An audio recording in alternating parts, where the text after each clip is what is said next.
तो hello guys, welcome to our channel Parmar teaching. आज मैं एक नई वीडियो के साथ जिसमें हम करने वाले हैं क्लास 12 के एक्सरसाइज 3.2 का क्वेश्चन नंबर 3 हम करने वाले, जिसका हमने जो 1 से लेकर के 5 तक पार्ट कंप्लीट कर लिए। इस वीडियो हम करने वाले हैं पार्ट 6, यानी कि इस वीडियो हम जो एक्सरसाइज 3.2 के क्वेश्चन नंबर 3 का पार्ट 6 हम करने वाले हैं। तो आइए बढ़ते हैं वीडियो में आगे। वीडियो आगे बढ़ने से पहले वीडियो को लाइक और चैनल को सब्सक्राइब कर लें ऐसी अमेजिंग वीडियो के लिए। तो बढ़ते हैं वीडियो में आगे। चलिए फ्रेंड्स, अब हमें इस क्वेश्चन में करना क्या है। हमें क्वेश्चन नंबर 3 जैसे कि हम आपको पता है कि हमें क्या करना है, इन दोनों आव्यूह का गुणा करना है। ये क्या है हमारा, ये आव्यूह है और ये भी आव्यूह, ये ए आव्यूह है, बी आव्यूह है। इनका हमें क्या करना है, इनका हमें मल्टीप्लाई करना है। तो आपको इसमें कहां दिक्कत आ रही होगी, जैसे कि अगर हमारे पास 2/2 का ये होता 2/2 का और ये भी होता 2/2 का, तो आप ऐसे आव्यूह को चुटकियों में हल कर सकते थे, यानी कि उसका जो आसानी से गुणा कर सकते थे।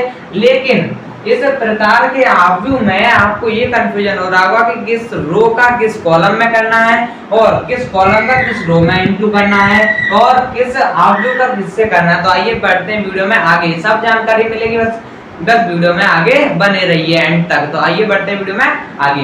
देखिए फ्रेंड्स, अब हमें सबसे पहले क्या करना है, सबसे पहले हमें इन दोनों आव्यूह की कोटि लिख लेनी है। तो पहले आव्यूह की कोटि क्या है, ये 2 रो है, तो हमारी कोटि क्या हो जाएगी 2/3 की, यानी कि 2 रो है हमारे पास और 3 कॉलम है। रो को हम पहले लिखते हैं, कॉलम को बाद में लिखते हैं। और ये क्या है हमारे पास, ये दूसरा आव्यूह, तो इसकी कोटि लिखेंगे तो ये क्या है 3/2, यानी कि इसमें 3 रो है हमारे पास और 2 कॉलम है। तो सबसे पहले हमें कोटि लिख लेनी है, फिर उसके बाद क्या करना है ये वो जानते हैं। फिर हमें ये चेक करना होता है, अगर हमारे पास असमान कोटि के आव्यूह हमें मिल रहे हैं। असमान कोटि के आव्यूह कौन से होते हैं, जिनकी कोटि अलग अलग हो, जिनकी कोटि इसकी 2/3 इसकी 3/2, यानी कि ये दोनों अलग अलग कोटि के हैं। तो ऐसे आव्यूह अगर हम मिल रहे हैं तो उसमें हमें एक उनका गुणा करने से पहले हमें एक चीज जान लेनी होती है कि पहला जो आव्यूह होता है उसके जो है स्तंभों की संख्या, पहले आव्यूह के स्तंभों की संख्या और दूसरे आव्यूह के पंक्तियों की संख्या बराबर होनी चाहिए, तभी हम उनका गुणा कर सकते हैं। यानी कि मेरे कहने का मतलब है कि हम अगर असमान कोटि के आव्यूह का गुणा तब कर सकते हैं जब पहला आव्यूह कौन सा, ये है पहले आव्यूह के स्तंभों की संख्या। स्तंभ कौन से, स्तंभ हम कहां लिखते हैं, पीछे। कोटि लिख लेनी है, सबसे पहले कोटि लिख लेनी है, फिर उसमें जो पीछे संख्या दी है, पीछे क्या होती है कॉलम, पीछे क्या होती है कॉलम, यानी कि पहले आव्यूह कॉलम, कॉलम कितने 1 2 3, यानी कि 3 कॉलम है। पहले आव्यूह के कॉलम की संख्या और दूसरे आव्यूह के पंक्तियों की संख्या, दूसरे आव्यूह के क्या, दूसरे आव्यूह के पंक्तियों की संख्या। पहले आव्यूह के कॉलम की संख्या और दूसरे आव्यूह के पंक्तियों की संख्या। पंक्ति कहां लिखते हैं हम, पहले लिखते हैं, पंक्ति ये है और कॉलम कौन सा है, ये है। पहले का कॉलम दूसरे का पंक्ति बराबर होनी चाहिए, तभी हम उन असमान कोटि के आव्यूह का गुणा कर सकते हैं। उम्मीद आपको समझ आया होगा। मैंने कहा कि पहले आव्यूह के कॉलम की संख्या, यानी कि कॉलम कितने 1 2 3 कॉलम है, और दूसरे आव्यूह के रो की संख्या 1 रो 2 रो 3 रो, यानी कि ये इक्वल टू में, तो हम इनका गुणा जो है कर सकते हैं। ये आपको हर जो हमारे आव्यूह है असमान कोटि के आव्यूह, तो उसमें सबसे पहले हमें ये चेक करना होता है। जब तक ये दोनों बराबर नहीं होंगे तब तक हम उनका गुणा नहीं कर सकते। तो उम्मीद आपको ये समझ आया होगा। तो अब हम करते हैं, अब हमें ये बराबर मिल रहा है और ये बराबर मिल रहा है, तो यानी कि अब हम इनका गुणा कर सकते हैं। हम इनका गुणा करने में संभव है, यानी कि इसका गुणा हो सकता है इन दोनों आव्यूह का। और फिर हमें एक चीज में जरूर दिक्कत आती है, वो क्या है कि हम अगर गुणा करेंगे, जैसे अगर हमारे पास 2/2 और दूसरा भी 2/2 का होता, तो उसका गुणा करने पर हमें 2/2 का आव्यूह प्राप्त होता। अगर 3/3 का, दूसरा 3/3 का है तो उसमें भी 3/3 का आव्यूह प्राप्त होता। लेकिन जब हमारे पास असमान कोटि के आव्यूह है तो इसमें कौन सी कोटि का आव्यूह हमें प्राप्त होगा, कौन सी कोटि का आव्यूह प्राप्त होगा, तो उसे जानने के लिए एक ट्रिक है। वो क्या है, सबसे पहले हमें जो है ये उनका गुणा संभव है या नहीं है वो करने के लिए क्या करेंगे कि सबसे पहले कोटि लिख लेंगे उन दोनों की, फिर कोटि में जो पीछे वाली संख्या है, पहली कोटि के पीछे वाली संख्या और दूसरी कोटि के आगे वाली संख्या बराबर है। पहली हम आगे क्या लिखते हैं, आगे लिखते हैं हम रो की संख्या को, तो बात वही है। लेकिन ये मैं आपको एक ट्रिक बता रहा हूँ, आप ये भूल जाएंगे किसमें रो है, लेकिन आपको ये नहीं भूलेंगे कि दूसरे में पीछे वाली संख्या और पहले में आगे वाली संख्या। जैसे कि सबसे पहले आपको कोटि लिख लेनी, ये कोटि और पहली कोटि लिखेंगे 2/3 की है और दूसरी 3/2 का है। तो अब हमें क्या करना है, कि पीछे वाली संख्या अगर ये दोनों पीछे वाली और आगे वाली बराबर हैं, ये दोनों बराबर हैं, तो हम उनका गुणा कर सकते हैं, उनका गुणा हम कर सकते हैं। और फिर जो दो संख्या बचे, जैसे ये संख्या बची और ये संख्या बची, तो ये दोनों संख्या बची, यही हमारी क्या बन जाती है, आव्यूह की कोटि, यानी कि गुणा करने पर हमें 2/2 कोटि का आव्यूह प्राप्त होगा। और आपको ये नहीं करना, अगर यहाँ पर 3 है, जैसे ये 3/3 का है, ये 3/2 का, मान लीजिए ये 3/3 और ये 3/2, तो यहाँ कितना हो जाएगा, 3 हो जाएगा। तो आपको पहले 3 लिखना है, आपको पहले क्या लिखना है, 3 लिखना है, ना कि पहले 2 लिख देना है। जो पहले आव्यूह का होगा उसे पहले लिखना है, और जो बाद वाले आव्यूह का होगा उसे बाद में लिखना है। तो उम्मीद आपको ये समझ आया होगा। ये दोनों ट्रिक क्या है, या एक तो हमारी जो पीछे वाली संख्या पहले आव्यूह के पीछे वाली कोटि और दूसरे आव्यूह के आगे वाली कोटि, ये दोनों बराबर तो हम उनका गुणा कर सकते हैं, और फिर जो दो संख्या बचे वो हमारी क्या बन जाते हैं, वो हमारी कोटि बन जाते हैं, कि गुणा करने पर हमें इस कोटि का आव्यूह प्राप्त होगा। तो उम्मीद आपको समझ आएगा। तो अब हमें किस कोटि का प्राप्त होगा आव्यूह, अब हमें होगा 2/2 का आव्यूह हमें प्राप्त होगा। तो अब 2/2 का आव्यूह को हम कैसे लिखते हैं, सबसे पहले वो जानेंगे। 2/2 का आव्यूह को हम लिखते हैं a11 a12 and a21 and a22। आपको पता होगा ये 2/2 का आव्यूह को हम ऐसे ही लिखते हैं, सॉरी 2/2 का, ये हमारे यानी कि 2/2 का आव्यूह को हम ऐसे लिखते हैं। सबसे पहले हमें कोटि जाननी है, किस कोटि का बनेगा, फिर हमें ऐसा आव्यूह बना लेना है। फिर हमें क्या करना है कि a11 निकालने के लिए हम क्या करते हैं कि पहली रो का गुणा पहले कॉलम से करते हैं। पहले आव्यूह की पहली रो, पहले आव्यूह की पहली रो का गुणा दूसरे आव्यूह के पहले कॉलम से हमें गुणा करना होता है, क्या निकालने के लिए, a11 निकालने के लिए। लेकिन आप इसमें 100% अगर आप स्टार्टिंग से सीख रहे हैं तो आप इसमें कंफ्यूज जरूर होंगे, लेकिन मैं आपको एक ऐसी ट्रिक बताऊंगा जिससे आप कहीं भी कंफ्यूज नहीं होंगे। वो क्या है, सबसे पहले आपको लिख लेना है a11। अगर आपको a11 निकालना है तो a11 लिखना है।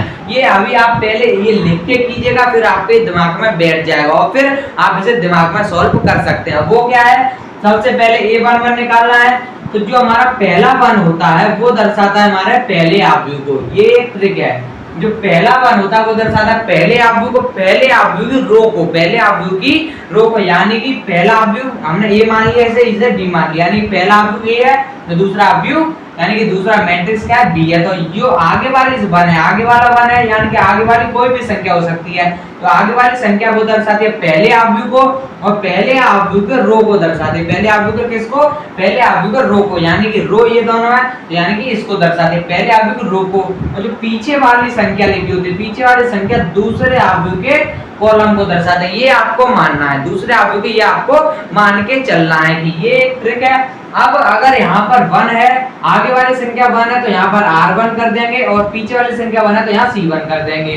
पीछे वाली संख्या दूसरे आव्यूह के लिए, और पहले आगे वाली संख्या पहले आव्यूह के लिए, और किसके लिए, रो के लिए, पहले आव्यूह के रो के लिए। तो अब इससे मैं क्या समझाना चाहता हूँ, इससे मैं ये समझाना चाहता हूँ कि पहले a11 निकालने के लिए हम पहले आव्यूह की रो 1, पहली रो है, पहली रो कौन से, ये है हमारी R1, ये हमारे पास, तो पहली रो का गुणा, पहली रो का हम यहाँ पर मल्टीप्लाई मान लेते हैं, तो पहली रो का गुणा हम करेंगे दूसरे आव्यूह के पहले कॉलम से। दूसरा आव्यूह क्या ये है, कॉलम क्या ये है। तो ये आपको उम्मीद है आपको ये ट्रिक पसंद आई होगी और आपको अच्छे से इससे समझ भी आ रहा होगा। जैसे मैंने पहले बताया कि पहले रो का गुणा पहले कॉलम से करते हैं a11 निकालने के लिए, लेकिन आप इसमें 100% कंफ्यूज हो जाएंगे। लेकिन आप अगर इस ट्रिक से करोगे कि पहला जो 1 होता है वो यानी पहली संख्या पहले आव्यूह के रो को दर्शाती है और दूसरी संख्या दूसरे आव्यूह के कॉलम को दर्शाती है। बस आपको ये दिमाग में बैठा के चलना है। और अगर यहाँ पर 1 है तो रो 1 हो जाएगा, पीछे वाली संख्या 1 है तो कॉलम 1 हो जाएगा। तो a11 निकालने के लिए हम ये रो 1 का गुणा करेंगे कॉलम 1 से। तो आइए निकालते हैं। अब हमें क्या करना है, अब हम इसमें गुणा भी करते हैं। तो कैसे करते हैं, पहले अवयव का पहले अवयव से, यानी कि जो रो 1 है, रो है उसका पहले अवयव का गुणा करेंगे कॉलम के पहले अवयव से। ऐसा नहीं है कि 3 का गुणा यानी कि पहले का गुणा हम कर रहे हैं 1 से, ऐसा हमें नहीं करना है, ऐसा हमें नहीं करना है। पहले का गुणा पहले से, दूसरे का गुणा दूसरे से, और तीसरे का गुणा तीसरे से करना हमें। किसमें, रो में। अगर यहाँ रो 1 आ रही है तो रो के 1 का, और कॉलम 1 आ रहा है तो कॉलम 1 का। पहले ये पहला है, मतलब कि रो 1 का पहला अवयव क्या है, 3 है, और कॉलम 1 का पहला अवयव क्या है, 2 है। तो पहले का पहले के साथ 3 2 जा 6 हो जाएगा। तो ये क्या हो जाएगा, 3 2 जा 6 लिखते हैं यहाँ पे। अब हमें यहाँ पर लगाते हैं, बीच में प्लस लगा लेते हैं। ये हमें लगाना ही होता है, प्लस लगाना ही होता है। अब हम क्या करेंगे दूसरे का दूसरे के साथ, अब हमें इसी में ऐड करना है, जब तक रो 1 और C1 खत्म नहीं हो जाते तब तक हमें उसी में ऐड करते चल रहा है। तो अब माइनस के 1 का 1 के साथ, ना कि इसके साथ करेंगे। ये दूसरा अवयव है, कॉलम का दूसरा अवयव क्या 1 है, तो माइनस के 1 का 1 के साथ करेंगे क्या आएगा माइनस का 1, और यहाँ पर क्या है प्लस का 1, ये क्या प्लस है, तो पहले मैं यहाँ पर अभी ऐसे ही लिख लेता हूँ। तो अब आपको समझ आ रहा हो ये क्या है प्लस का, ये माइनस का, तो ये क्या बना देगा, ये इसको क्या बना देगा माइनस का, तो यहाँ क्या हो जाएगा माइनस का 1। अब बीच में प्लस लगाते हैं फिर से, अब 3 बचा तो 3 का 3 के साथ, तो 3 क्या 9 हो जाएगी, हमारा A11 आ चुका है। ये उम्मीद आपको ये ट्रिक अच्छे से समझ आई होगी और पसंद भी आई होगी। तो अब हमें A11 आ चुका है, अब हमें निकालना है A12, तो हम A12 निकालेंगे तो यहाँ पे क्या हो जाएगा A12 हो जाएगा। और मैंने क्या कहा था कि पीछे वाली संख्या B के यानी दूसरे अवयव के कॉलम को दर्शाती है, तो पीछे वाली संख्या क्या 2 है, तो कॉलम कौन से को दर्शाएगी 2 को, यानी कि अब हम A12 निकालने के लिए पहले अवयव की रो 1 का गुणा, पहली रो का गुणा करेंगे दूसरे अवयव के कॉलम 2 से, यानी दूसरे अवयव के दूसरे कॉलम से। दूसरा अवयव का दूसरा कॉलम क्या है ये वाला है। उम्मीद है आपको ये ट्रिक अब समझ आ रही होगी। अब हमें पहले अवयव का पहले अवयव के साथ, तो 3 का 3 के साथ करेंगे कितना आएगा माइनस का 9 आ जाएगा। अब बीच में क्या लगाते हैं प्लस लगाते हैं, लेकिन माइनस का 1 और 0 तो क्या हो जाएगा 0, तो प्लस का 0 हो जाएगा। अब ये 3 का 1 के साथ ऐसा नहीं करना, इसका इसके साथ। अब हमें इससे कोई मतलब, अब हमें इस रो से और इस कॉलम से बस मतलब है। अब 3 का 1 के साथ करेंगे तो प्लस का 3 आ जाएगा। उम्मीद आपको अब समझ आया होगा। अब ऐसे ही हमें करना है A21 निकालने के लिए 2/2 का करना है, तो पहले आपको ये अवयव लिखना होगा। वैसे जब आप कर लेंगे सीख जाएंगे तो आप इसे मन में कर सकते, लेकिन जब आप स्टार्टिंग से कर रहे हैं तो आपको ऐसे ही साइड में लिख लीजिए और इसको भी लिखा। अब हम क्या निकालें A21, यहाँ हो जाएगा 2, यहाँ हो जाएगा 1, यानी कि जो पहली संख्या होती है वो पहले आपकी रो को दर्शाती है। अब यहाँ पर 2 है तो ये क्या हो जाएगा दूसरी रो, और यहाँ पे क्या हो जाएगा कॉलम 1, यानी कि A21 निकालने के लिए हम पहले अवयव की दूसरी रो का गुणा करेंगे किससे दूसरे अवयव के कॉलम 1 से। तो आइए करते हैं। A21 निकालने के लिए A21 कहाँ पर है हमारा नीचे है, तो यहाँ पर थोड़ा गैप देके नीचे लिखना होगा। किसका दूसरी रो ये हमारे पास, कॉलम कौन सा पहला, तो कॉलम ये है। आपको अगर हमें दूसरी रो निकालनी है तो हम क्या करेंगे दूसरी रो ले लेंगे और कॉलम हमारे फिर चेंज हो जाएंगे। तो कैसे आप इस ट्रिक से कीजिए, उससे आपको कोई दिक्कत मत लीजिए, इस ट्रिक से भी सही आंसर आएगा और आपको अच्छे से समझ भी आएगा। तो अब हमें क्या करना है माइनस के 1 का माइनस के 2 के साथ। अब हमें इससे कुछ नहीं करना है, इसका रो का इस कॉलम से करना है बस। अब माइनस के 1 का 2 के साथ करेंगे कितना आएगा माइनस का 2, बीच में क्या लगाते हैं प्लस लगाते हैं। 0 का 1 के साथ कितना हो जाएगा 0 हो जाएगा, बीच में प्लस लगाते हैं। अब 2 का 3 के साथ, 2 का 3 के साथ, क्योंकि ये तीसरा अवयव है और कॉलम का तीसरा अवयव कौन सा है ये वाला, तो 3 2 6 हो जाएगा। उम्मीद आपको समझ आ रहा होगा।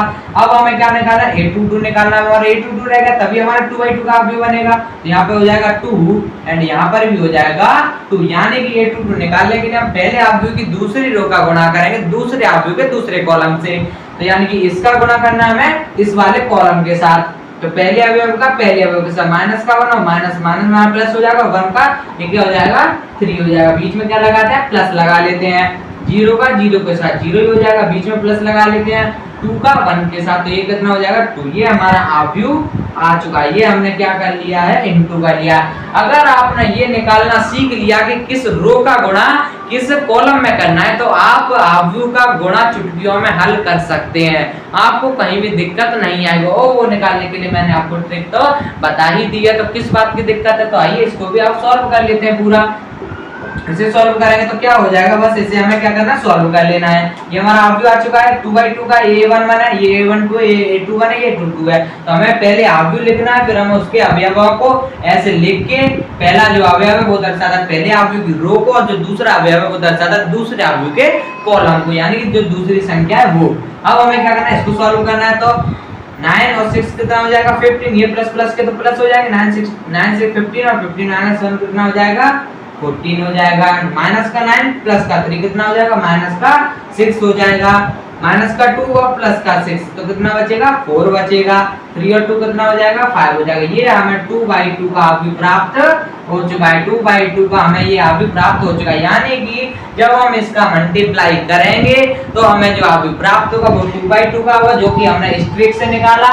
इस ट्रिक से जो हमारे जो कॉलम की संख्या यानी कि जब हम कोटि लिखेंगे तो उसमें जो कॉलम की संख्या है पहले आव्यूह की रो की संख्या अगर वो बराबर है तब हम क्या उनका गुणा कर सकते हैं, यानी कि तब उनका गुणा संभव है। लेकिन जो बाकी की दो कोटि बची है, इसका रो क्या बची, इसकी रो की संख्या बची और इसके कॉलम की संख्या बची, यानी कि तो हमारी कोटि क्या बन जाएगी 2/2। और जो आगे वाली होती है वो दर्शाती है रो को, यानी कि उसमें 2 रो होंगी और पीछे वाली दर्शाती है कॉलम को। अगर 3 होता तो यहाँ पर 3 रो हो जाती और यहाँ 2 है तो यहाँ पर 2 कॉलम हो जाते। उम्मीद आपको ये समझ आया होगा कोटि कैसे निकालना है और इसका ट्रिक कैसे निकालना है और पता कैसे करना है कि हमारा ये आव्यूह का गुणा संभव है या नहीं है। तो उम्मीद है आपको जो क्वेश्चन नंबर 3 का लास्ट पार्ट जो था, लास्ट पार्ट यानी कि पार्ट 6, उम्मीद है आपको वो भी अच्छे से समझ आया तो वीडियो को लाइक और चैनल को सब्सक्राइब करो और इसके बाकी के पार्ट में डिस्क्रिप्शन में उनकी लिंक डाल दूंगा, जाकर के देख लेता। मिलता है नेक्स्ट वीडियो, तब तक जय हिंद जय भारत।